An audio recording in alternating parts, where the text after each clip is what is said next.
pecado. Então o que eu vou fazer? Eu vou pegar uma tesourinha e vou aparar o local que precisa ser aparado. Então eu não aparei os cabelinhos com a tesourinha, eu não depilei. O que é isso aí? É equilíbrio. A palavra do Senhor vai dizer que nós não temos que ser muito santo nem relaxado. Nós temos que ser temperado. Tem que ser temperado, porque uns passam demais. Por exemplo, tem igreja que é uma bagunça. Eles rodam, caem no chão, dá murro para cima, pula para cima, coreografia que não tem nada a ver, que é uma dança carnal, né? Outras danças saiadas dentro da igreja, aquela bagunça, né? Não tem reverência nenhuma, que é pecado contra Deus isso aí. Guardar os teus pés quando entrar na casa do Senhor. Quando entrar na casa do Senhor. Outras igrejas já não deixam bater nem palma. E está na Bíblia lá em Salmo, bater palma ao rei, bater palma ao Senhor. O Senhor é digno das nossas palmas, da nossa glorificação. Desde que não seja com pulação, com quebra-quebra, com bagunça. Mas em espírito. O Senhor é digno das palmas, dos louvores. Aí tem uns que já não deixam nem bater palma, já passa demais na santidade. O outro pula demais na outra igreja, já vira carnalidade. Então tem que ter equilíbrio, glorifica e bate palmas sem escandalizar a obra. Então tudo tem que ter um equilíbrio. Então o apóstolo Pedro aqui, ele vai exortar os irmãos a esse sentido, as irmãs a esse sentido. E no versículo 2, considerando as vossas condutas santa e respeitosa. As irmãs, né, têm uma conduta santa, castra, respeitosa, mostrando que elas são servas de Deus. E não ao contrário. Outrora nós éramos pecaminosos, depois o Senhor nos encontrou, nos deu um banho de misericórdia. Hoje nós estamos vivendo uma vida santa com Deus. Versículo 3. Aqui Pedro vai falar das vaidades das irmãs, mas também serve para os irmãos, que muitos usam também. Capítulo 3, versículo 3. O enfeite delas não seja o exterior, no frisado dos cabelos, no uso de joias, de ouro, da compostura de vestidos. Então aqui o apóstolo Pedro mostra que não devemos usar essas vaidades. Essas vaidades não é para o povo de Deus. Brinco, pulseira, joias, gargantilhas, tornozeleiras e por aí vai. Você vai ver quando Jacó sai da casa de Labão com as mulheres, as crianças, eles eram pagãos e cheio de deuses, de esses aparatos, de adornos, né? Dessas coiseiras todas aqui. Então Jacó pede que elas dá tudo aquelas coisas para ele, e ele enterra debaixo de uma árvore. E ali eles mudam de roupa também. Eles fazem um concerto com Deus ali, deixa tudo aquilo enterrado. O que quer dizer, amados irmãos? Muda de roupa é mudar de vida. Enterrar a vida velha pecaminosa e começar uma vida nova com Deus. E tanto é que Deus foi com Jacó a ponto de lutar com o próprio Deus, o vale de Jaboque, e ser abençoado, né?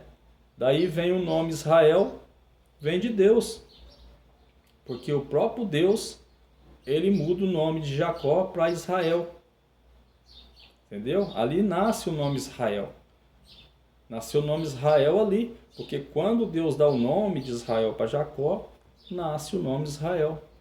Olha que interessante. Então eles fizeram uma limpeza, um conserto e caminharam com Cristo com a vida limpa. Assim somos nós, as irmãs, os irmãos que usavam isso no passado. Eu era muito vaidoso, usava tudo isso, né? Ray-Ban preto. Hoje eu vejo um irmão de Ray-Ban, eu passo mal, porque eu não vejo Deus nele e nela. Isso eu usava tudo lá no mundo, era cabeludão, cheio de vaidade. Deus me libertou disso tudo, não uso nada, não uso nada. Não pinto os meus cabelos porque é pecado, porque quando você é novo, você é novo. Quando é velho, vai envelhecendo, seus cabelos vai ficar velho. Você tem que deixar na natureza de Deus. E a Bíblia diz que é honroso o cabelo branco. E então aqui as vaidades têm que morrer para o crente salvo. Olha no versículo 4. Mas na beleza exterior, mas na beleza interior, no incorruptível traje de um espírito manso e quieto, que é precioso diante de Deus. Então, amados irmãos, no incorruptível, porque antigamente nós vivia com o corpo impuro. O Senhor hoje é incorruptível, quer dizer que o nosso corpo agora é santo, é purificado por Deus. Entendeu? Que agora nossas maneiras de viver, de falar, de andar, de fazer os nossos negócios é corretos. Não é mais, eu vou fazer, não estou nem aí. Não, nós temos que pensar em fazer para depois fazer e cumprir. Antigamente nós só pensava, nem fazia, depois pensava. Hoje não, nós vamos pensar para fazer. Para quê? Para não fazer errado, para não trazer mau testemunho diante dos maus feitores, dos que já falam mal, e também para não pecar contra Deus. Olha que interessante a palavra do Senhor hoje, o ensino da palavra do Senhor, né? Glória a Deus e aleluia. Versículo 5. Porque assim se adornavam também antigamente as santas mulheres. Glória a Deus. Esperavam em Deus, que esperavam em Deus, estavam sujeitas aos próprios maridos, como Sara obedecia a Abraão, chamando-lhe Senhor, da qual vós sois filhas, fazendo o bem e não temendo nenhuma ameaça. Então Sara, ela chamava Abraão de Senhor, honrando Abraão, por causa de Deus, da palavra, e o respeito que ela tinha com o esposo, a qual as irmãs também são filhas.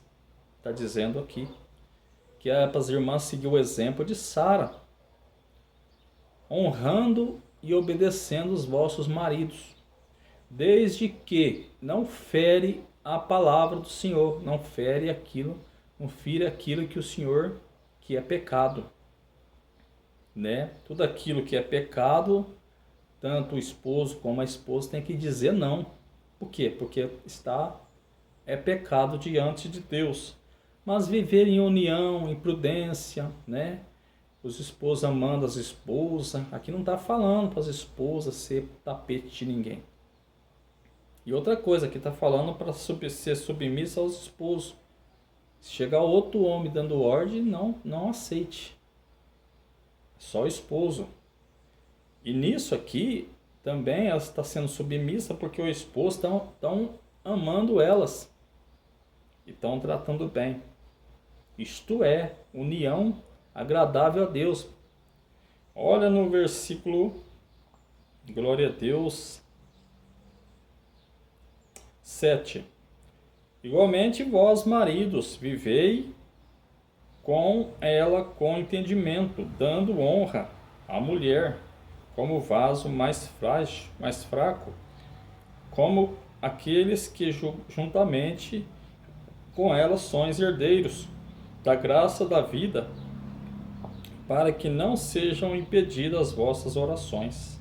Então, para os irmãos também, tratar a esposa bem, dar bom exemplo,